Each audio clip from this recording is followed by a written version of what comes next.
അതായത് കണ്ടു നിൽക്കുന്നവരും പേടിക്കുന്ന പോലെ അങ്ങോട്ടും ഇങ്ങോട്ടും ചീത്ത പറയും. മനസ്സിലായി? എനിക്ക് ആ പറയാൻ സ്വാതന്ത്ര്യമുള്ള ഒരാളാണ്. താൻ എന്നെ കൊണ്ട് പഠിപ്പിക്കണ്ട, താൻ പോയി തന്റെ പണി നോക്കുന്നു. അച്ഛൻ മറ്റേ പാട്ട് പഠിക്കുക. ഏതാ ആ പാട്ടില്ലേ?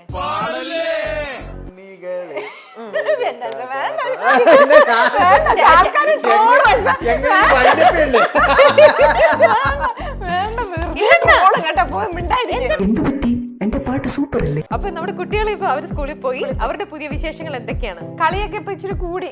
അവര് ഭയങ്കര കുസൃതി കുട്ടികളാണല്ലോ. കഴിഞ്ഞ ദിവസം ഇവിടുത്തെ മതിലെടുത്ത് ചാടിയെന്നേ. പിന്നെ അവര് കൂടുതലും കഞ്ഞിയൊക്കെ തന്നെയാണ് അവർക്ക് ഏറ്റവും ഇഷ്ടം. കഞ്ഞിയും പയറും. വെറും കഞ്ഞിയല്ല, കഞ്ഞിയും പയറും. പിന്നെ അവർക്ക് നാടൻ ഫുഡുകളോടാ കൂടുതലും. ഞാൻ ടെൻഷൻ അടിക്കുന്ന എപ്പോഴാന്നറിയോ? ഒന്നില്ലെങ്കിൽ ഞാനായിട്ട് വഴക്ക് പിടിക്കും, അല്ലെങ്കിൽ ഇടക്കരയില് അച്ഛന്റെ പപ്പയ്ക്ക് വയ്യാണ്ട് വരുമ്പോ, ഈ പപ്പയ്ക്ക് വയ്യാണ്ട് വരുമ്പോഴും പിന്നെ ഞാനായിട്ട് വഴക്കുണ്ടാക്കി കഴിഞ്ഞാൽ മാത്രമേ ടെൻഷൻ, അല്ലാതെ ഒരു കാര്യത്തിനും ടെൻഷൻ അടിച്ചാൻ കഴിഞ്ഞിട്ടില്ല. ഒരു സെലിബ്രിറ്റി ലൈഫ്, എപ്പോഴും യാത്ര, എപ്പോഴും ഇങ്ങനെ ചാനൽസ്, TV, അങ്ങനെയൊക്കെ ആളുകൾ കാണുമ്പോൾ ഭയങ്കര ഇതായിട്ടൊക്കെ തോന്നുമെങ്കിലും അതിന് പിന്നിലൊരു സ്ട്രഗിൾ ഉണ്ട്. ഹാർവിയോറ, the exclusive collection of adenium plants. ഇനി നിങ്ങളുടെ വീടിന്റെ അകത്തളങ്ങളിൽ ഹാർവിയോറ അഡീനിയം പ്ലാന്റ്സ് പുഷ്പിച്ചു നിൽക്കും. വെബ്സൈറ്റ് വഴി ഓർഡർ ചെയ്ത് കഴിഞ്ഞാൽ ഇന്ത്യയിൽ എവിടെയും ഫ്രഷ് ആയി ഞങ്ങൾ അഡീനിയം പ്ലാന്റ് നിങ്ങളുടെ വീട്ടിൽ എത്തിച്ചു തരും. കൂടുതൽ വിവരങ്ങൾക്കായി ഹാർവിയോറ വെബ്സൈറ്റ് സന്ദർശിക്കുക.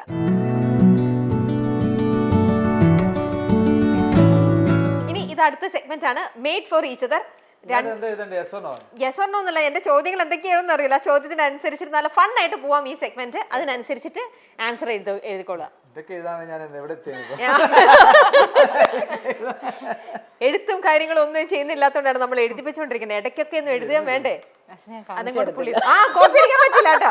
നമ്മുടെ ക്യാമറ കണ്ണുകൾ നിങ്ങളുടെ ഇടയിലേ ഉണ്ട്. കോപ്പി അടിച്ചു കഴിഞ്ഞാൽ അതിൽ എഴുതിയാൽ മതി. കോപ്പി അടിക്കാൻ പാടില്ല. തെറ്റുത്തരം പറഞ്ഞാൽ പനിഷ്മെന്റും ഉണ്ടാവും. അതാ ചേട്ടാ, അപ്പുറത്തെ സൈഡിൽ എഴുതിക്കോ, ആ സൈഡിൽ എഴുതിക്കോ. ആ, വലുതാക്കി എഴുതിയാൽ മതി.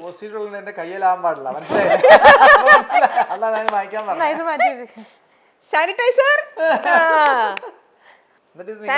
ഞങ്ങളെ കാണിക്കാം. ഞാൻ പറയുമ്പോ ഇങ്ങോട്ട് ടേൺ ചെയ്താൽ മതി. ഇപ്പൊ നമുക്ക് നോക്കാം പരസ്പരം എത്രത്തോളം അറിയാന്നൊക്കെ നോക്കട്ടെ. ഫുൾ ഫൺ മോഡാണ് കേട്ടാ.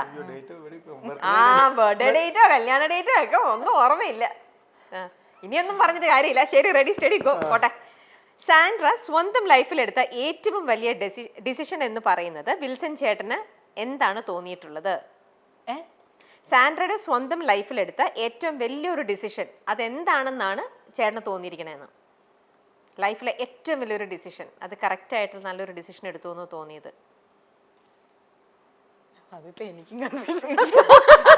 എന്റെ ലൈഫിൽ ഞാൻ ഒരുപാട് ഡിസിഷൻസ് എടുത്തിട്ടുണ്ട്. അതിൽ ഏത് ഡിസിഷനാണ് വിൽസൺ ചേട്ടന് തോന്നിയത് അവള് കറക്റ്റ് ആയിട്ടുള്ള ഒരു ഡിസിഷൻ എടുത്തിട്ടുണ്ട് എന്ന് തോന്നിയത്? എന്നാ ഏറ്റവും ആദ്യത്തെ ഡിസിഷൻ വിട്ടല്ലേ, ഏറ്റവും ലാസ്റ്റത്തെ വേണ്ട. അത് കുറെ ഉണ്ടല്ലോ, അതല്ലേ പറഞ്ഞ്. ചേട്ടന് തോന്നിയത് തന്നെ എഴുതണം. സാൻഡ്രയും അത് തന്നെ എഴുതണം. നിങ്ങൾ രണ്ടുപേരും എഴുതുന്ന ഒരേ കാര്യമാണോ എന്ന് നോക്കൂ.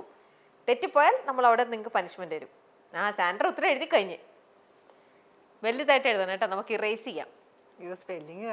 അതൊന്നും കുഴപ്പമില്ല, സ്പെല്ലിംഗ് ഒന്നും കുഴപ്പമില്ല. തിരിച്ചോ, ഞങ്ങൾക്ക് വായിക്കാൻ പറ്റിയാൽ മതി. നോക്കരുത്, അടി കിട്ടും. ടേൺ ചെയ്തോ. അയ്യോ, ഇത് ഇങ്ങനെ വായിച്ചെടുക്കാനാ? എനിക്കൊന്നും മനസ്സിലാവുന്നില്ല.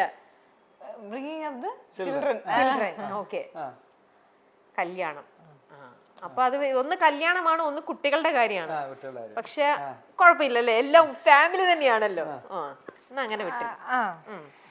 എന്തോ പറയാൻ വന്നു സാൻഡ്ര? അല്ല, എനിക്ക് തോന്നിയത് എന്റെ ഒരു ശൈലി അല്ല അത്. മനസ്സിലായില്ലേ? ഞാൻ എന്റെ രീതി അല്ല. കുട്ടികളെ ഇപ്പൊ ഈ വളർത്തുന്ന രീതി ഉണ്ടല്ലോ. ചിലപ്പോ ഞാൻ ഒറ്റയ്ക്കൊക്കെ ആയിരുന്നെങ്കിൽ, അങ്ങനെയൊക്കെ ആയിരുന്നെങ്കിൽ ചിലപ്പം ഇങ്ങനെയൊന്നും ആയിരിക്കില്ല കുട്ടികളെ വളർത്തുന്നത്. അതെ, അത് അന്നും വിൽസേട്ടൻ പറയണ്ടായിരുന്നു. സാൻഡ്ര ആയതുകൊണ്ടാണ് കുട്ടികളെ ഇങ്ങനെ പ്രകൃതിയോട് ഇതാക്കി വളർത്തി ഇങ്ങനെ ഒരു രീതിയിൽ ഒന്നും വിടൂല, മണ്ണിത്തടിയില് പിള്ളേർ ഇവിടെ തന്നെ ഇരുന്ന് ഇങ്ങനെ തന്നെ ഇരുന്ന്. ഇപ്പൊ അച്ഛൻ ഇതൊക്കെ യൂസ്ഡ്. ഇപ്പൊ മഴയത്ത് ഇപ്പൊ ഞങ്ങൾ ഇന്നലെ രാത്രി തിരിച്ചു വന്നു കഴിഞ്ഞപ്പം ഭയങ്കര മഴയായിരുന്നു. ആ സമയത്ത് വന്ന ഉടനെ ഉറക്കം തൂങ്ങി വന്ന പിള്ളേരാ നേരെ ഇറങ്ങി മഴയത്തോട്ട്. അപ്പോഴും ഞാൻ നോക്കി എന്റെ വഴക്ക് കുറയായിരിക്കും, ഒന്നും വേണ്ടിയില്ല. എന്തൊക്കെ പറഞ്ഞാലും ഇവിടെ നന്നാവൂല്ലത് മനസ്സിലായി. ഓക്കെ, ശരി. അതെപ്പോഴും നമ്മൾ അങ്ങനെയാണല്ലോ, പരസ്പരം രണ്ടുപേര്, ഒരാളുടെ ഒരു ഇഷ്ടം മറ്റൊരാൾക്ക് അത് അനിഷ്ടം. പക്ഷെ പിന്നീടാണ് നമ്മൾ ഒരുമിച്ച് ജീവിച്ച് ചെയ്യുമ്പോഴാണ് അവിടെ അങ്ങനെയാണ് കുറെ കാര്യങ്ങൾ. അത് എവിടെയാണേലും ഇത് തന്നെയാണ്. നമുക്ക് പിന്നെ മനസ്സിലാവും, ഓ ഇവരുടെ ഈ ശരിയാണ്, നമ്മൾ അത് ചിന്തിച്ചതിന്റെ കുഴപ്പമാണ്, അപ്പൊ അതിലും കുഴപ്പമില്ല, അങ്ങനെയും പോകുന്നോണ്ട് കുഴപ്പമില്ല എന്നുള്ളൊരു തിരിച്ചറിവ് നമുക്ക് തോന്നും. ഇതിൽ ഞാൻ അശ്വന്റേന്ന് എനിക്ക് ഇഷ്ടപ്പെട്ട് ഞാൻ ഫോളോ ചെയ്യുന്ന ഒരു സാധനം എന്താണെന്ന് അറിയോ, എനിക്ക് നേരത്തെ ഇങ്ങനെ എന്ത് ചെയ്യും, അതായത് ഒരു പിള്ളേരുടെ കാര്യം എങ്ങനെയാണ്, ഏത് സ്കൂളിൽ ചേർക്കും, അല്ലെങ്കിൽ അവരെ എവിടെ വിടും, അല്ലെങ്കിൽ നമ്മൾ ഒരു 5 years കഴിഞ്ഞ് എന്തായിരിക്കും നമ്മുടെ സേവിങ്സ് പ്ലാൻ എന്താണ്, അങ്ങനെയുള്ള സാധനമല്ലേ. പക്ഷെ ഈ ലിവ് ഇൻ ദ മൊമെന്റ് എന്ന് പറയുന്ന സാധനത്തിലാണ് വിശ്വസിക്കുന്നത്. അപ്പൊ അതുകൊണ്ട് തന്നെ കല്ലുവല്ലി ഇതൊക്കെ വിട്ടുകളാ, നീ വാ നമുക്ക് ട്രിപ്പ് പോവാന്ന് പറഞ്ഞിട്ട് എന്തെങ്കിലും ടെൻഷൻ ഉണ്ടെങ്കിൽ എൻ്റെ അടുത്ത് പറയും, ഭയങ്കര ടെൻഷനായിട്ടിരിക്കുന്ന സമയത്ത് പറയും വാ നമുക്ക് എവിടെയെങ്കിലും പോവാന്ന് പറഞ്ഞിട്ട് വിളിച്ചോണ്ട്. അപ്പൊ ഞാൻ ആ അതായത് കൂടെ നിൽക്കുന്ന ആളും കൂടെ അങ്ങനെ ടെൻഷൻ അടിക്കുന്ന ആളാണെങ്കിൽ നമ്മളിങ്ങനെ ഭയങ്കര സ്ട്രെസ് ആയിട്ടിരിക്കും.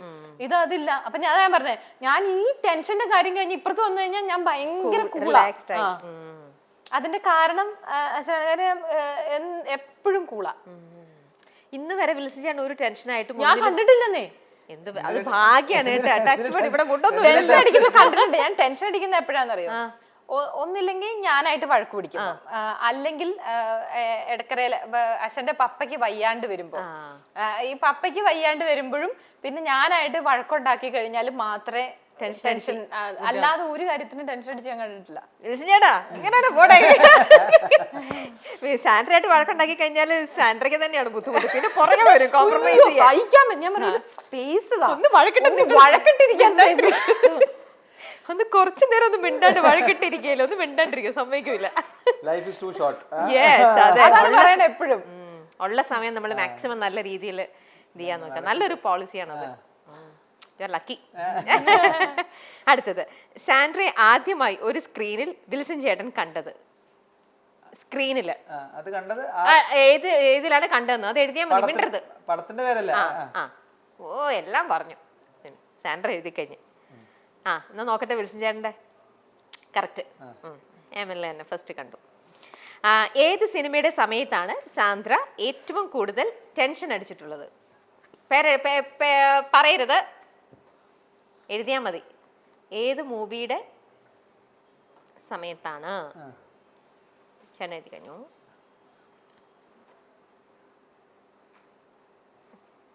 രണ്ടെണ്ണം എഴുതാവോ? രണ്ടെണ്ണം എഴുതാൻ പറ്റില്ല. ചേട്ടൻ ഒന്ന് ആൻസർ എഴുതി ഇവിടെ ടേൺ ചെയ്ത് കഴിഞ്ഞു. ഒറ്റ ആൻസർ എഴുതാൻ പറ്റുള്ളൂ. പക്ഷെ ഞാൻ രണ്ടെണ്ണം എഴുതി.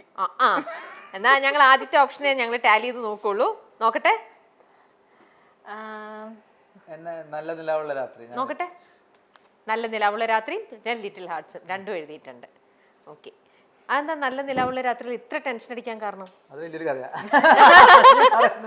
എനിക്കറിയാം, എന്നോട് അന്ന് പറഞ്ഞിട്ടുണ്ട്, നമ്മുടെ ഇന്റർവ്യൂവിൽ എന്നോട് പറഞ്ഞിട്ടുണ്ട്.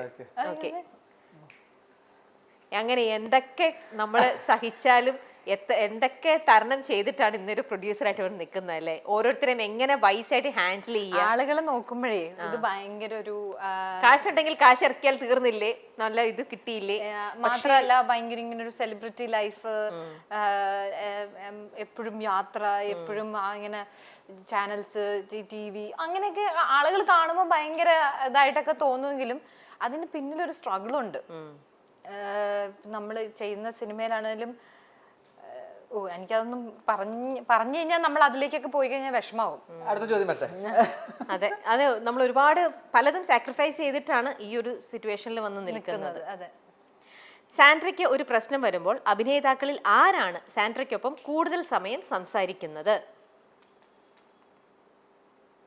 ചേട്ടൻ ആലോചിക്കേണ്ടി വരുന്നു. ഒന്ന് ആലോചിച്ചിട്ട് എഴുതി നോക്കൂ. ആരുമായിട്ടാണ് സാൻഡ്ര അഭിനയിക്കുന്നവരിൽ ആക്ടേഴ്സില് കൂടുതൽ സമയം സാൻഡ്ര സംസാരിക്കുന്ന ആരുമായിട്ടാണ്?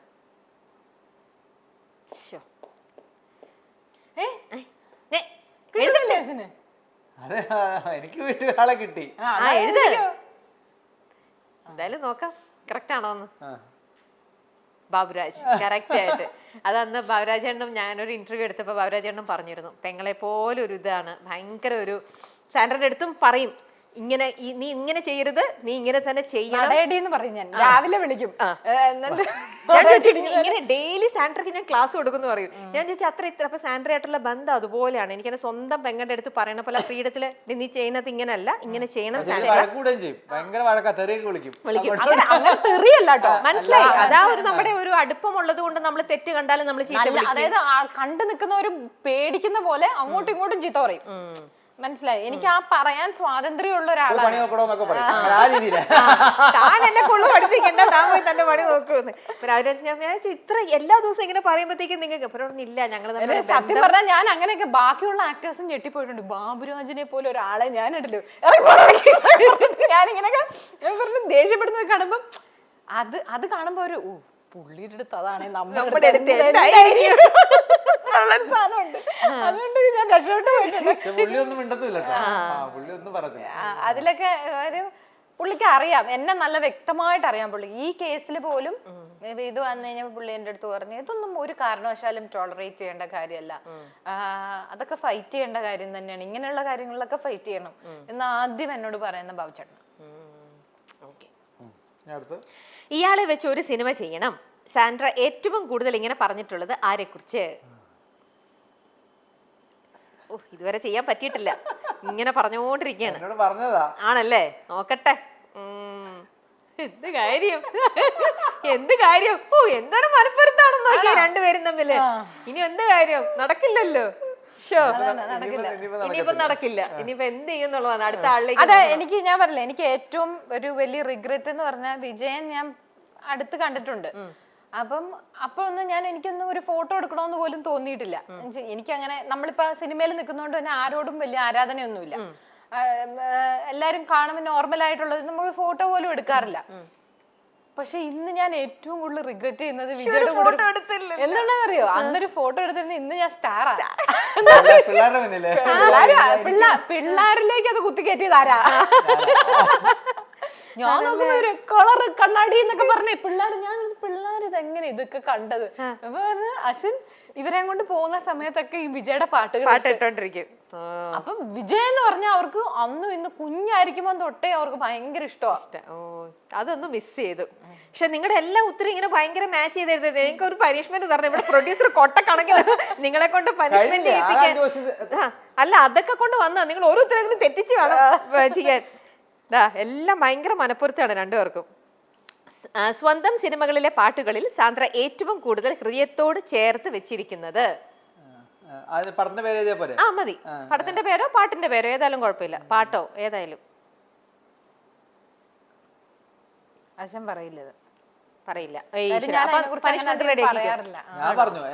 ഞാൻ പറഞ്ഞുതരാം, ഞാൻ എഴുതി അങ്ങനെ എഴുതിയെന്നുള്ളൂ. സക്രയുടെ ഗർഭിണികൾ. ഇതേതാ? ഫ്രൈഡേ. തെറ്റിപ്പോയി. അതിനകത്തെ പാട്ട് നീ എപ്പോഴും ഇഷ്ടമാന്ന് പറയുന്നല്ലോ, സാജിദൊക്കെ ഉള്ള വെയിൽച്ചില്ലേ, നല്ല പാട്ടാന്നുള്ളതേ ഉള്ളൂ. പക്ഷെ എനിക്ക് ഫ്രൈഡേയിലെ സുഗന്ധനീരല എന്ന് പറഞ്ഞ പാട്ട് ഭയങ്കര ഇഷ്ടമാണ്. പ്രത്യേകിച്ച് ആദ്യത്തെ സിനിമ, അതിനോടുള്ള ഒരു ഇത്. അപ്പൊ പനിഷ്മെന്റ് എന്തെങ്കിലും കൊടുക്കാം. എന്താണ്, ഇതാണോ പനിഷ്മെന്റ്? പനിഷ്മെന്റ് ഇതാ, രണ്ടുപേരോട് ഒരുമിച്ച് ഒരു പാട്ട് പാടിക്കോളാം.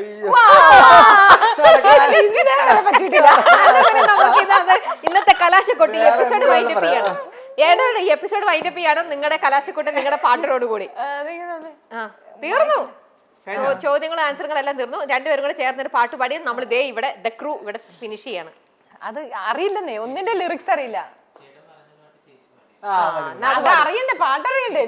എനിക്കും അറിയില്ല, ലിറിക്സ് അറിയില്ല. സുഗന്ധനീരല്ലേ പാടിയ ഭയങ്കര, അത് വിജയ് പാടിയേക്കുന്ന പാട്ട് എങ്ങനെ പാടാന്ന് പറഞ്ഞ് നൂത്തോട്ട് തുടങ്ങിയിട്ട് മൂളിക്കോ, അല്ലെങ്കിൽ ഫോൺ നോക്കി ലിറിക്സിന് കളർ കണ്ണാടി പഠിക്കും. നീ ഫോൺ നോക്കിക്കോ ലിറിക്സ്. മറ്റേ പാട്ട് പഠിക്കോ. ഏതാ? ആ പാട്ടില്ലേ? അത് തമിഴ് പാട്ട്.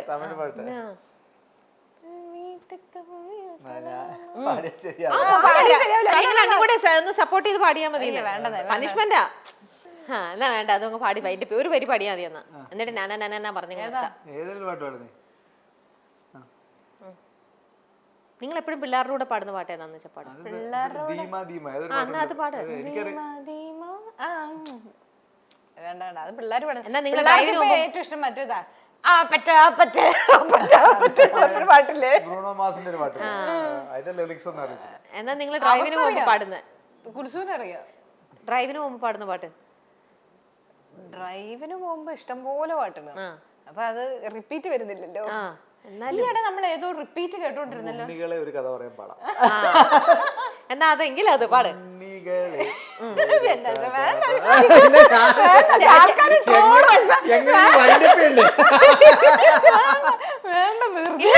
കേട്ടോ പോയി മിണ്ടായിരിക്കും. നല്ല പാട്ടല്ലേ? അവരതൊക്കെ പറയുന്നു. ഏത് പാട്ട് പാടിയാലും ട്രോളും. പാട്ടൊക്കെ പാടാം. അതെ പാടൂ. അത് വേണ്ട. അപ്പൊ നമ്മുടെ കുട്ടികൾ ഇപ്പൊ അവര് സ്കൂളിൽ പോയി, അവരുടെ പുതിയ വിശേഷങ്ങൾ എന്തൊക്കെയാണ്? അവര് ഫസ്റ്റ് സ്റ്റാൻഡേർഡ് ആയി. ഇപ്പം കളിയൊക്കെ ഇപ്പൊ ഇച്ചിരി കൂടി. എന്താ പറയാ, അവര് ഭയങ്കര കുസൃതി കുട്ടികളാണല്ലോ. കഴിഞ്ഞ ദിവസം ഇവിടുത്തെ മതിലെടുത്ത് ചാടിയെന്നേ. ഞാൻ ഷൂ എടുത്ത് എറിഞ്ഞു അങ്ങോട്ട്. മറ്റേ ആളപ്പോ അത് എടുക്കാനായിട്ട് പോയി. ഷൂ എടുത്ത് എറിഞ്ഞു എന്ന് എന്റെ അടുത്ത് വന്ന് പറഞ്ഞു. അമ്മ ഞാൻ ദേഷ്യത്തിൽ ഇവര് വഴക്ക് പിടിച്ചപ്പം ഷൂ എടുത്ത്, പുതിയ ഷൂസാ, അപ്പൊ അതെടുത്ത് എറിഞ്ഞു എന്ന് പറഞ്ഞു. അപ്പൊ ഞാൻ പറഞ്ഞു, ഞാൻ ഓർത്ത് എറിഞ്ഞിട്ടുണ്ടാവും ഞാൻ ഒരിക്കലും വിചാരിക്കുന്നില്ല. കാര്യം അങ്ങനെ എറിഞ്ഞു എന്നൊക്കെ അച്ഛൻ്റെ വഴക്ക് വെക്കുമെന്ന് എനിക്കറിയാം. അപ്പൊ ഞാൻ എറിഞ്ഞു എന്ന് പോലും ഞാൻ വിശ്വസിക്കുന്നില്ല. അപ്പൊ ഞാൻ പറഞ്ഞു, എറിഞ്ഞെങ്കിൽ എറിഞ്ഞവര് തന്നെ എടുത്തോണ്ട് വന്നാ മതി എന്ന് പറഞ്ഞു. ഞാൻ എറിഞ്ഞവര് പോയി എടുത്തോണ്ട് വാ എന്ന് പറഞ്ഞു. അപ്പൊ ഇവരെന്ത് ചെയ്തു, രണ്ടുപേരും കൂടെ പോയി അവിടെ കൊണ്ട് ഇവിടുന്ന് അകത്തുനിന്ന് ഒരു ചെയർ എടുത്തുകൊണ്ട് അവിടെ കൊണ്ടിട്ട് കസേര ഇട്ട് അതിന്റെ മുകളിൽ നിന്ന് പട്ടിക്കൂടിന്റെ മുകളിൽ കയറി അവിടുന്ന് മതിലേ കയറി. അതാണെങ്കിൽ ഫുൾ കുപ്പിച്ചില്ല ആ മതിലിന്റെ മുകളില്. എന്നിട്ട് മതിലിന്റെ അപ്പുറത്ത് ചാടി. മതിലിന്റെ അപ്പുറത്ത് ചാടിയിട്ട് അടുത്ത ആൾ എന്നെ വിളിക്കാൻ വന്നേക്കുവാ, അമ്മ ഈ വന്നേ, തങ്കം നീഡ്സ് യുവർ ഹെൽപ്പ്. അപ്പൊ ഞാൻ പറഞ്ഞു, എന്തിന്? യു കം ഡൗൺ എന്ന് പറയാം. അപ്പൊ ഞാൻ എന്തിനാ എന്നെ വിളിക്കുന്നത്? അപ്പൊ ഞങ്ങൾക്ക് ഇനി എന്തെങ്കിലും ഒപ്പിച്ചിട്ടുണ്ടോ അറിയില്ലല്ലോ എന്താന്നുള്ളത്. ഞാൻ ഇതൊരിക്കലും വിചാരിക്കണില്ല. താഴെ ഒന്ന് നോക്കുമ്പോ അപ്പുറത്തെ സൈഡിൽ നിൽക്കുന്നു മതിലിന്റെ, അതും ആ ഹൈറ്റുള്ള മതില്. അപ്പൊ അങ്ങനെ ഭയങ്കര ഒന്നും പറ്റിയില്ല, ഒന്നും കൊണ്ടില്ല. ഞാൻ പറഞ്ഞില്ലേ, ഈ കാടും മേടും കേറി ഇറങ്ങി നടക്കുന്നത് കൊണ്ട്. ഈ രണ്ട് കുട്ടികൾക്ക് അപ്പം സാൻഡ്രയുടെ സ്വഭാവമാണോ അതോ വിൽസന്റെ സ്വഭാവമാണോ? എവിടത്തും പിടിച്ചാൽ കിട്ടാത്ത ഇങ്ങനെ തെമ്മാടിക്കൂട്ടങ്ങളായിട്ട് നടക്കണ മിക്സ് ആണ് ആണല്ലേ രണ്ടുപേരുടെ? മിക്സിനെക്കാളും എന്റെയും അച്ഛന്റെയും ഇച്ചിരൂടെ ഒരു ഹൈപ്പർ വേർഷൻ അവര്. അതൊരു പക്ഷെ നിങ്ങൾ രണ്ടുപേരും വളർന്ന രീതിയിലേ അല്ല നിങ്ങൾ മക്കളെ വളർത്തണം. അവരെ മാക്സിമം നേച്ചറായിട്ട് പ്രകൃതിയായിട്ട് ഇണങ്ങി അവര് വളരട്ടെ.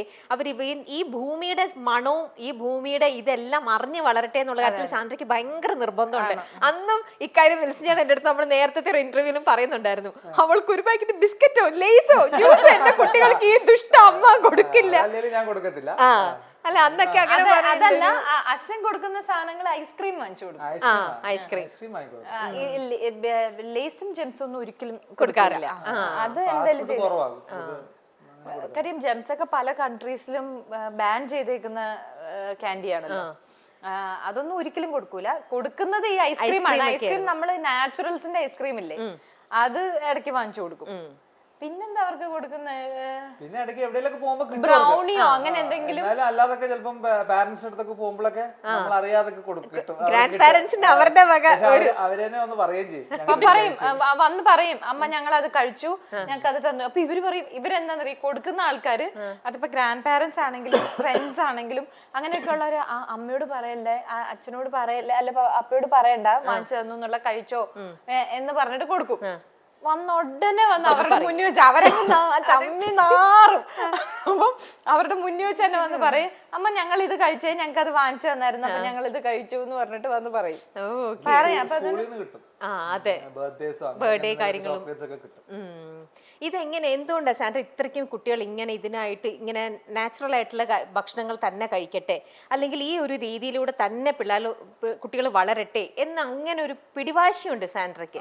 അതെന്തുകൊണ്ട് അങ്ങനെ ഒരു പിടിവാശി വരാൻ കാരണം? കാര്യം ഞാൻ ഒരു കോളേജ് ടൈമിലൊക്കെ ഭയങ്കരമായിട്ട് ഈ ലേസും മൗണ്ടൻ ഡ്യൂവും അങ്ങനെയുള്ള സാധനങ്ങളൊക്കെ ഒരുപാട് കഴിച്ചിരുന്ന അതിന്റെ ആഫ്റ്റർ എഫക്ട് എന്താന്നുള്ളത് എനിക്കറിയാം. ഓക്കെ, മനസ്സിലായി. ഇപ്പൊ തൈറോയിഡ് പ്രോബ്ലമായി, പല പ്രശ്നങ്ങളായി, തടി കുറയ്ക്കാൻ പറ്റുന്നില്ല, സ്ട്രഗിളാണ്. അപ്പം ഇപ്പൊ അച്ഛനാണേലും അതെ, ഇതൊക്കെ കഴിച്ച് നമുക്ക് അതിന്റെ ഈ ലൈഫ് സ്റ്റൈൽ ഡിസീസസ് നമ്മൾ വന്നു കഴിയുമ്പോഴാണ് നമുക്ക് എന്താ പറ്റിയെന്നുള്ളത് നമുക്കറിയാം. അപ്പൊ അത് നമ്മുടെ മക്കൾക്ക് വരാൻ പാടില്ലല്ലോ. അപ്പൊ അതുകൊണ്ട് മാക്സിമം നമ്മൾ ലിമിറ്റ് ചെയ്യാം. കുറച്ച് വലുതായി കഴിഞ്ഞാൽ ഇവര് കഴിക്കുമല്ലോ. അതെ, അവര് ഫ്രണ്ട്സിന്റെ കൂടെ പോയി കഴിയുമ്പോഴത്തേക്ക്. പക്ഷെ എന്നാലും അവര് കഴിക്കാതിരിക്കാൻ ശ്രമിക്കും. ഞാനിപ്പോ സ്കൂളിൽ ചെല്ലുന്നപ്പോ ഞാൻ ചോദിച്ചു, ഇവരിത് കഴിക്കാറുണ്ടോ എന്നൊക്കെ ഞാൻ ചോദിച്ചപ്പം എന്നോട് അവിടെ ടീച്ചേഴ്സും ചേച്ചിമാരും എല്ലാം പറഞ്ഞത്, ഇല്ല, അമ്മ വേണ്ടാന്ന് പറഞ്ഞ ഒരു സാധനം അവര് കഴിക്കാറില്ല.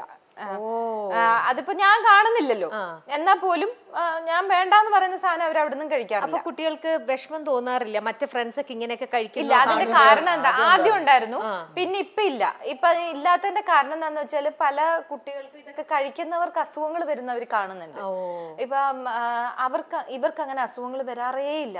ഇപ്പൊ ഞാൻ കഴിഞ്ഞ ദിവസമാണ് ഹോസ്പിറ്റലിൽ ഒന്ന് കൊണ്ടുപോയ കാര്യം, ഇവരുടെ സ്പോർട്സ് ഡേ കഴിഞ്ഞ് വന്നു കഴിഞ്ഞപ്പം ഈ കാലിന്റെ അടി മുഴുവൻ ചുമന്നു ഒരാളുടെ.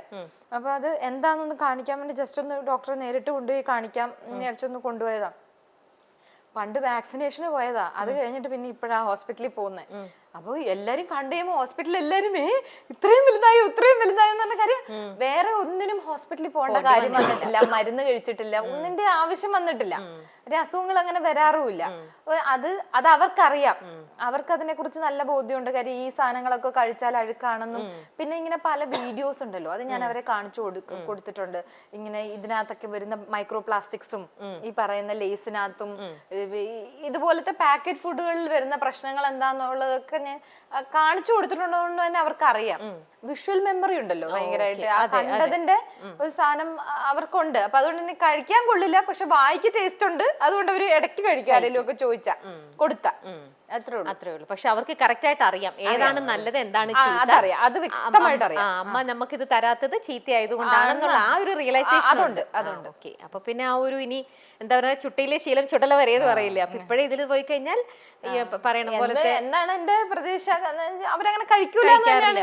നമ്മൾ ചെറുപ്പത്തിലെ നമ്മൾ അധികം ഇതിനോടൊന്നും എക്സ്പോസ്ഡ് ആയില്ലെങ്കിൽ പിന്നെ ഇതിന്റെ ആ ഒരു ടേസ്റ്റ് ബഡ്സ് ഒന്നും നമുക്ക് വന്നില്ല, ക്രേവിംഗ് വരില്ല. പിന്നെ അവര് കൂടുതലും കഞ്ഞിയൊക്കെ തന്നെയാണ് അവർക്ക് ഏറ്റവും ഇഷ്ടം, കഞ്ഞിയും പയറും.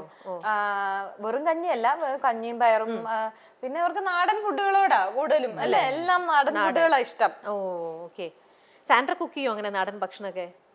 കൊഴപ്പില്ല, അത്യാവശ്യം വേണ്ടി വന്നാലൊക്കെ ഒപ്പിക്കും. അങ്ങനെയല്ല, പിള്ളേർക്കുള്ളതൊക്കെ റെഡിയാക്കും. എനിക്കെല്ലാം ഉണ്ടാക്കാനൊക്കെ അറിയാം. ആണോ? പിന്നെ എനിക്ക് കുക്കിംഗ് ഇഷ്ടമല്ല, അതുകൊണ്ട് മടിച്ച് ഞാൻ അങ്ങ് മാറി നിൽക്കും. അപ്പൊ ചേട്ടാ, സാൻഡ്രയ്ക്ക് കുക്കിംഗ് ഇഷ്ടമല്ല, ക്ലീനിങ് ഇഷ്ടമല്ല, പിന്നെ സാൻഡ്ര എന്ത് ജോലി കുക്കിംഗ് ഒക്കെ ചെയ്യും. കുക്കിംഗ് ബേസിക്കലി അവിടെ സമയം സ്പെൻഡ് ചെയ്യാൻ ഇഷ്ടമല്ല. ഒറ്റയ്ക്ക് കിച്ചണിൽ നിന്ന് എനിക്ക് അരിഞ്ഞുകൊണ്ടിരിക്കുക, ഇങ്ങനെ കൂട്ടിനൊരാൾ അവിടെ ഇരിക്കുന്നുണ്ട്, വർത്താനം പറഞ്ഞിരിക്കുന്നുണ്ട്, എനിക്ക് ഒരു കുഴപ്പമില്ല. ഒറ്റയ്ക്ക് നിന്ന് ചെയ്യാൻ മടിയാ, പറ്റൂല, എനിക്ക് പാടാ, ഇഷ്ടമല്ല എനിക്ക്. അപ്പൊ ഇഷ്ടം ഫുൾ. അപ്പൊ ഈ സമയം വീട്ടിലിരിക്കുന്ന സമയത്തൊക്കെ എന്ത് സിനിമകൾ കണ്ടോണ്ടിരിക്കുക? സിനിമ തന്നെയാണോ ഫുൾ പാഷൻ? അപ്പോ സിനിമ അങ്ങനെ പാഷൻ ആയിട്ടല്ല, എനിക്ക് എന്റെ ഒരു സ്ട്രെസ് ബസ്റ്ററാ. അപ്പൊ അതുകൊണ്ട് ചില സമയത്ത് അങ്ങ് ഇരുന്ന് കാണാൻ തുടങ്ങിയുണ്ടല്ലോ, നിർത്താതിരുന്ന് കാണും. കൊറിയൻ അല്ല, ഇപ്പൊ സ്പാനിഷാ. അത് എന്താണെന്ന് വെച്ചാൽ ഇപ്പൊ സ്പാനിഷ് നല്ല സിനിമകൾ ഇറങ്ങുന്നുണ്ട്. അപ്പൊ അതുകൊണ്ട് സ്പാനിഷ് ആണ് ഇപ്പൊ കൂടുതലും കാണുന്നത്. കൊറിയൻ ഫുഡ് ഇഷ്ടമാണ്. കൊറിയൻ ഫുഡ് ഇഷ്ടം, അത് പിള്ളേർക്കും അതെ ആണോ, ഭയങ്കര ഇഷ്ടമാണ്. അതിന് മാത്രം ഇപ്പൊ സൂഷിയൊക്കെ കൊണ്ടുവന്നു കഴിഞ്ഞാൽ ഒരു ലിമിറ്റ് ഇല്ല. ഞാൻ വഴക്കൂടും, അപ്പൊ അത് സൂഷി ചോറ്, വെജിറ്റബിൾസ്, സീവീഡ്, അതെ, പച്ചക്ക് ഫിഷ്, അങ്ങനെയാണ് നമ്മള് ഹോട്ടലിൽ നിന്നൊക്കെ വാങ്ങണേ. അതിനകത്ത് അവരെന്തെങ്കിലുമൊക്കെ ചേർക്കുമല്ലോ, ടേസ്റ്റ് കൂടാനും എന്തെങ്കിലും കാണുമല്ലോ. കുഴപ്പമില്ല, അവ കഴിക്കണമല്ലോ. കള്ളി, അത് ഹെൽത്തിയാണ്, അത് ഹെൽത്തിയാണെന്ന്. നമ്മൾ ഈ ബോട്ട് വാങ്ങിച്ചാലൊക്കെ ചേട്ടൻ കഴിക്കാറില്ല അതൊന്നും? എനിക്ക് കഴിക്കും, ഞാൻ എന്ത് തിരിച്ചടിക്കാത്ത എന്തും കഴിക്കും. അത് ആദ്യമൊന്നും ഇഷ്ടമല്ലായിരുന്നു, ഇപ്പൊ പക്ഷെ എനിക്കൊന്ന് സൂഷി കഴിക്കാറുണ്ടല്ലോ. രാമനോ അത് മാത്രമേ ഇഷ്ടമല്ലാത്ത? രാമൻ ഇഷ്ടമല്ല. രാമൻ എന്നൊരു ഇതുണ്ടല്ലോ, ഡിഷ് ഉണ്ടല്ലോ, എനിക്കറിയില്ല, ഞാൻ അവരുടെ ഒന്നും കഴിക്കാറില്ല. എല്ലാം കൂടെ മിക്സ് ചെയ്തൊരു ബൗളിനകത്ത് തരും. ആണോ? ഒരു കഞ്ഞി രൂപത്തിൽ. അത് കഴിക്കില്ല. പിന്നെ ഞാൻ ഭയങ്കര ആഗ്രഹിച്ച്, കാര്യം ഇവിടൊക്കെ കൊറിയൻ വരുന്നതിന് മുമ്പ് ഇപ്പൊ ഇവിടെ ഒത്തിരി ഉണ്ട്. അതൊക്കെ വരുന്ന ഞങ്ങൾ US പോയ സമയത്ത് കൊറിയൻ റെസ്റ്റോറന്റിൽ പോയി. ഞാൻ ഭയങ്കര ആഗ്രഹിച്ച് പോവാ അവിടെ കഴിക്കാൻ വേണ്ടി. ചെന്നിട്ട് ഇവര് രണ്ടുപേരും കൂടെ കഴിച്ച് എന്റെ പപ്പയും അച്ഛനും കൂടി അയ്യോ ചീഞ്ഞ മുട്ടയാണേന്നും പറഞ്ഞോണ്ട് ഇവര് കഴിച്ചില്ല. എന്നിട്ട് അവിടെ നിന്ന് കഴിക്കാതെ ഇറങ്ങി പോന്നു. എനിക്ക് ഇത്രയും വിഷമമുള്ള കഴിക്കാൻ പറ്റത്തില്ല, അത് ഭയങ്കര ഒരു ആണോ? അല്ല, ചീഞ്ഞ മുട്ടയല്ല. ഇവരെന്താ ചെയ്യുന്നത്, മുട്ട ഒരു ഹാഫ് ബോയിൽ ചെയ്തിട്ട് ഇവര് ഈ സോയ സോസിനകത്ത് ഇട്ട് വെക്കും എത്രയോ ദിവസങ്ങള്. അപ്പൊ അതിങ്ങനെ ഒരുമാതിരി ചീഞ്ഞ മുട്ട പോലെ ഇരിക്കും. ചീഞ്ഞ മുട്ട പോലെ ഇരിക്കും, ഒരു ബ്ലൂ കളർ പോലെയൊക്കെ വരും. അവരുടെ ഒരു ഒതന്റിക് സ്റ്റൈൽ എന്തെങ്കിലും ആയിരിക്കും അത്. നമുക്കത് പെട്ടെന്ന് ഇവിടെ കിട്ടുന്ന എനിക്ക് ഒതന്റിക് ആണെന്ന് അറിയത്തില്ല. ഇവിടെ കുറച്ച് നമ്മുടെ മലയാളികളുടെ വേണ്ട സ്റ്റൈലിലേക്കും കൂടെ കുറച്ച് എല്ലാം മാറ്റും. ഇല്ല, നാടനാണോ? നാടൻ എന്നൊന്നുമല്ല, നോർത്ത് ഇന്ത്യനും കോണ്ടിനെന്റലുമാണ് കൂടുതൽ ഇഷ്ടം. പക്ഷെ ഫിഷ് ഐറ്റത്തിനോട് വലിയ താല്പര്യമില്ല. പിന്നെ ഇതും നല്ല ടേസ്റ്റ് ആയിരുന്നു അല്ലേ? ഓർഡർ ചെയ്യും. മറ്റേ നമ്മള് ആസിയോന്ന് കഴിച്ച അത് കഴിക്കാൻ വേണ്ടി ചെന്നൈ പോയിട്ടുണ്ട്. ആസിയോ എന്ന് പറഞ്ഞ റെസ്റ്റോറന്റ് ഉണ്ട് ചെന്നൈയില്. ജാപ്പനീസ് അല്ലേ ശരിക്കും? അത് കൊറിയൻ തന്നെയാണ്. ജാപ്പനീസ്. ഇതും ഇവിടത്തെ ഒക്കെ അത് തായിയാണ്, ഒത്തന്റിക് ഒന്നും അല്ല. അവിടുത്തെ നല്ല ഫുഡാണ്. അത് കൊറിയൻ പോലല്ല, വേറൊരു സ്റ്റൈലാണ്. അവിടെ ബ്രിസ്ക്കറ്റും ഒക്കെ ഉണ്ട്. ബ്രിസ്ക്കറ്റ്സും അങ്ങനത്തെ അവരൊരു സ്റ്റൈലിലുള്ള രണ്ടുപേരും ഫുഡീസാ. അപ്പൊ ഇഷ്ടമാണ് ഇങ്ങനെ. അപ്പൊ പിന്നെ ഭക്ഷണം കഴിക്കാൻ വേണ്ടി ചെന്നൈ വരെ പോയില്ലെങ്കിലേ അത്ഭുതമുള്ളൂ. അപ്പൊ ഈ പെൺപടകളുടെ കൂടെ ഉള്ള ഒരു വാസം എങ്ങനെയാണ്? ഈ കുട്ടികൾ വലുതും കൂടെ ആവണം, അപ്പോഴാണ് രസം. അല്ല ശരിക്കും അന്നേരം എന്റെ ചേട്ടാ അത് ഭയങ്കര ഒരു ഫീലാ. അവരും കുറച്ചും കൂടെ അങ്ങ് വളർന്നു കഴിയുമ്പോഴത്തേക്ക് ഇവര് മൂന്നും കൂടെ ഒരു ഗ്യാങ് ഒറ്റപ്പെടുത്തും. ചേട്ടന്റെ ഒറ്റയ്ക്ക് നിങ്ങൾ മൂന്നും കൂടെ ഒരു റാഗിങ് നടത്തും. ഉണ്ടല്ലോ തളർന്നു പോകും. അങ്ങനെയല്ല, ഇതുവരെ തളർന്നിട്ടില്ല. എന്നെ പുള്ളിക്ക് ഹാൻഡിൽ ചെയ്യാം. പക്ഷെ അവരൊന്നും വരട്ടെ, അതാ ഞാൻ പറയാൻ വന്നേ. വൈഫിനെ ഹാൻഡിൽ ചെയ്തതല്ല, പെൺകുട്ടികൾ വളർന്നു കഴിയുമ്പോ അവര് ഡിമാൻഡ് ചെയ്യുന്നോടത്ത് അച്ഛന്മാര് പിസ്സായി പോകും. അതൊരു വല്ലാത്തൊരു അതൊരു ഭയങ്കര അറിയാന്നുള്ളതാ. ഞാനൊരു സാധനം വേണ്ടാന്ന് പറഞ്ഞു കഴിഞ്ഞാണ്ടല്ലോ, അപ്പൊ ഞാൻ വേണ്ടാന്ന് പറയുന്ന സാധനം അശ്വനും വേണ്ടാന്ന് പറയും. അത് നമ്മൾ തമ്മിലൊരു അപ്പൊ ഉടനെ ഇവര് ചെല്ലുന്ന അപ്പാ അപ്പാ എന്നൊക്കെ പറഞ്ഞിട്ടേ ആ ചോദിക്കുന്ന രീതിയും ആ രീതിയിൽ ഒരാൾക്കും വേണ്ടാന്ന് പറയാൻ പറ്റൂല. അത് കൂടുതൽ ആർക്കാ? ഉമ്മക്കലിസിനോ തങ്കത്തിനോ? ആർക്കാ? രണ്ടുപേർക്കും ഉണ്ട്. തങ്ങാണോ കുറച്ചും കൂടെ? ഇങ്ങനെ കിടക്കുമല്ലോ ആണ് ഇങ്ങനെ കെട്ടിപ്പിടിച്ച് ഉമ്മയൊക്കെ കൊടുത്ത് 2-3 പ്രാവശ്യം ഒരു ഉമ്മയൊക്കെ കൊടുത്തിട്ട് അപ്പാ അപ്പാ എന്ന് പറഞ്ഞു കഴിഞ്ഞാൽ എങ്ങനെ കൊടുക്കാതിരിക്കും? അതാണ്. അപ്പൊ ഞാൻ കണ്ടോണ്ടെങ്ങാനും വരുവാണെങ്കിൽ ഞാൻ കൊടുക്കും. അതല്ല, ചിലപ്പോ ഞാനും ഫിറ്റ്നസ് ആണ്. നമ്മളൊരു കാര്യം ചോദിക്കുമ്പോ ഇവര് നോ പറയുന്നത്, കുട്ടികൾ ചോദിക്കുമ്പോ അത് അങ്ങനെ അച്ഛന്മാർക്ക് പെൺകുട്ടികളുടെ അടുത്ത് നോ പറയാൻ പറ്റില്ല. അതൊരു വല്ലാത്തൊരു ബോണ്ട് തന്നെയാണ്. പ്രശ്നമില്ല.